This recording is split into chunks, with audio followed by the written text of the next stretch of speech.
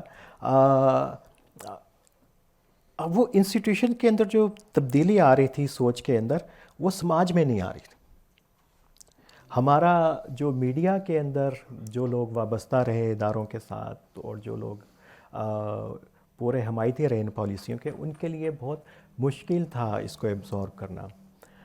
اور جو پورا انفراسٹرکچر یہاں پہ بنا تھا, مذہبی ادارے بنے تھے پاکستان کے اندر, اور پوری ایک جہاد انڈسٹری تھی, ظاہر ہے کہ وہ تو راتوں رات تبدیل نہیں ہو سکتی تھی, وہ اسی طرح سے موجود رہی. اور ادھر ابھی بھی جو تھاٹ پروسیس ہے وہ سلو ہے, اور اس میں بھی بہت سارے اگر مگر ہیں, اور ریاست نے کوشش کی کہ ان کو پیغام پاکستان جیسے فتووں کے ذریعے مجبور کیا جائے کہ آپ اس کے اوپر سائن کریں. سائن کرنے کے بعد بہت کم لوگ ہیں کہ اس ڈاکومنٹ کو مانتے بھی ہوں کہ یہ انہی کی طرف سے فتویٰ ہے. پھر دلچسپ بات یہ ہے اس پورے پروسیس کے اندر کہ ریاست نے جن لوگوں کو پہلے جہاد کے اندر استعمال کیا, انہی لوگوں کے ذریعے کہا کہ اب جو ہے رد الفساد کا کام بھی آپ کریں. مثلاً یہ سپاہی صحابہ کے رہنما پیغام پاکستان کے لیے جب کانفرنس کرتے ہیں تو اس کا کیا مطلب ہے؟ وہ کالعدم تنظیم ہے. اگر حرکت المجاہدین جو یونائٹڈ نیشن کی سیکیورٹی کونسل کی ریزولوشن کے تحت ایک عالمی دہشت گرد تنظیم ہے, جب ان کے سربراہ جو پیغام پاکستان کو مدارس کے اندر یونیورسٹیز میں متعارف کرواتے ہیں, تو اور اسی طریقے سے اور بہت ساری جہادی تنظیموں کے لوگ جب ریاست کے رد الفساد کے بیانیے کو لے کے چلتے ہیں, تو یہ خاصا ابہام پیدا کرتی ہیں.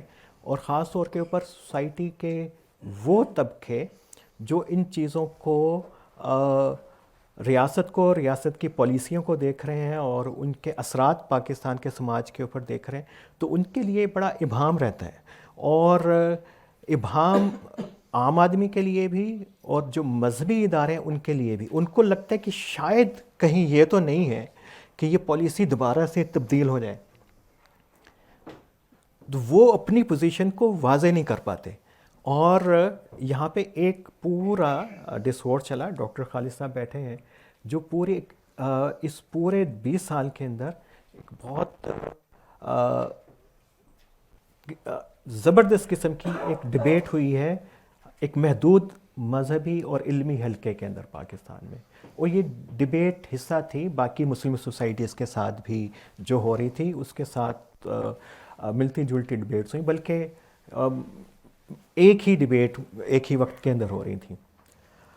اور یہ ڈیبیٹس جو ہیں کہ ریاست کے خلاف جہاد, یہ القاعدہ کی ایڈیالوجی, آئی ایس کے کا پورا نیریٹیوز, جہادی تنظیموں کا بیانیہ, اس کے اوپر بہت ہی اہم کام ہوا. اور دوبارہ سے ریویو کرنے کا پروسیس شروع ہوا, جیسا ایک دور میں گامہ اسلامیہ کے بعد مصر کی جیلوں کے اندر پروسیس شروع ہوا, لیکن اس کا امپیکٹ نہیں آ سکا پورے کے پورے انسٹیٹیوشنز کے اندر, مذہبی اداروں میں اس کی اثر پذیری نہیں ہو سکی. اور اس کی وجہ یہ تھی کہ ریاست اپنے رد الفساد کے لیے انہی لوگوں کو استعمال کر رہی تھی جنہوں نے پاکستان کے سماج میں فساد پیدا کیا. اور جو ایک علمی روایت یہاں پہ بن رہی تھی, کاؤنٹر نیریٹو بن رہا تھا, اور جو بالکل انڈیپینڈنٹ تھا, جو باقی مسلم سوسائٹی کے ساتھ کمپیٹیبل تھا اور اس کا حصہ تھے, وہ یہاں پہ روایت نہیں پنپ سکی. اور نہ ہی کوئی یہاں کا مذہبی ادارہ, نہ ہی یہاں کا کوئی غیر مذہبی علمی ادارہ, کوئی یونیورسٹی, کوئی کالج, اس نے اس کو آگے لے کے چلنے کی کوشش کی ہے. اور مجھے تو اس میں بھی کوئی شک نہیں ہے کہ میرا خیال ہے کہ پاکستان میں کہ یونیورسٹیز جامعات یہاں کے تھنک ٹینک پالیسی میکرز میں بہت تھوڑے لوگ واقف ہوں گے کہ یہ جو آلٹرنیٹیو یہاں پہ جو ڈسکورس چلا وہ کیا ہے اسے واقف بھی ہوں. اور مجھے لگتا ہے کہ اگر کوئی خاکہ ابھر کے آ سکتا ہے اس پورے کے پورے مرض کا جس کو ہم یہاں پہ ذکر کر رہے ہیں، تو اس میں بہت ساری ایسی چیزیں ہیں جو ہم اس میں سے اگر غور کریں، بات چیت ہو تو بہت اچھی آپشنز نکل سکتی ہیں، بہت اچھے حل ہمارے سامنے آ سکتے ہیں، لیکن وہ ہو نہیں سکا. تو آپ نے جب وہ کتاب لکھی تھی 20 سال پہلے، تو کوئی اس میں میرا خیال ہے 150 200 300 مختلف آرگنائزیشنز تھی A to Z، اور ہر ایک میں بہت سے تھے. اب بہت کم ہو کے رہ گئے، لیکن شاید ان کی طاقت بڑھ گئی ہے. سر فہرست تو تحریک طالبان پاکستان ہے. اب ذرا یہ بتائیے کہ انہوں نے تحریری طور پر کوئی منشور تیار کیا ہے؟ اگر کیا ہے تو اس میں کیا ہے، کس چیز کے لیے وہ لڑ رہے ہیں، اور اس پر ہمارے ہاں ڈیبیٹ کیوں نہیں ہوتی؟ ہاں، یہ بہت سارے مذہبی حلقے بھی شاید اس پوری ڈیبیٹ سے آگاہ نہیں ہے. ایوولوشن ہوا. پہلے تو ٹی ٹی پی نے جو نیریٹو چھینا تھا وہ پاکستان کی جہادی تنظیموں سے چھینا تھا. اس میں تھوڑا سا فرق دیکھ لیں.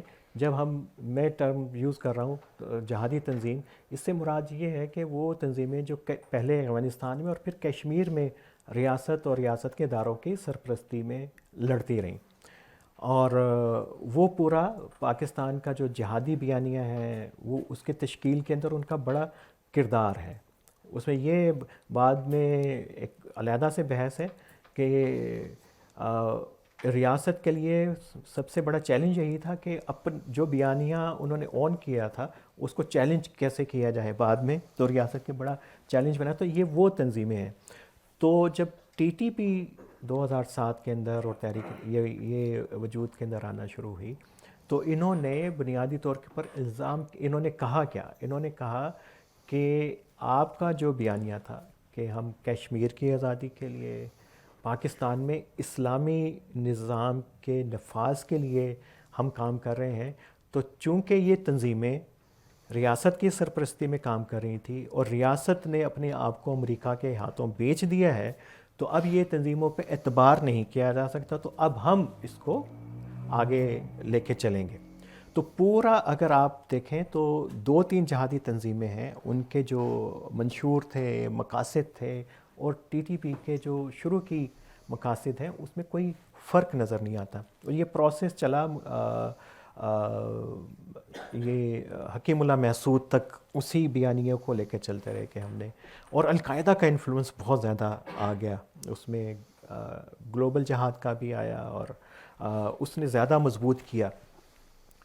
لیکن ایک بڑی تبدیلی یہ ہوئی کہ فضل اللہ کے مارے جانے کے بعد جب یہ نور ولی محسود کے پاس جو قیادت آئی، اس نے ڈی کنسٹرکٹ کیا پورے کے پورے نیریٹو کو ٹی ٹی پی کے، اور پوری بلکہ نظریہ سازی کا مرحلہ جب یہ نکلے افغانستان میں گئے تو وہیں پہ یہ سارا فیز جو ہے وہ مکمل ہوا.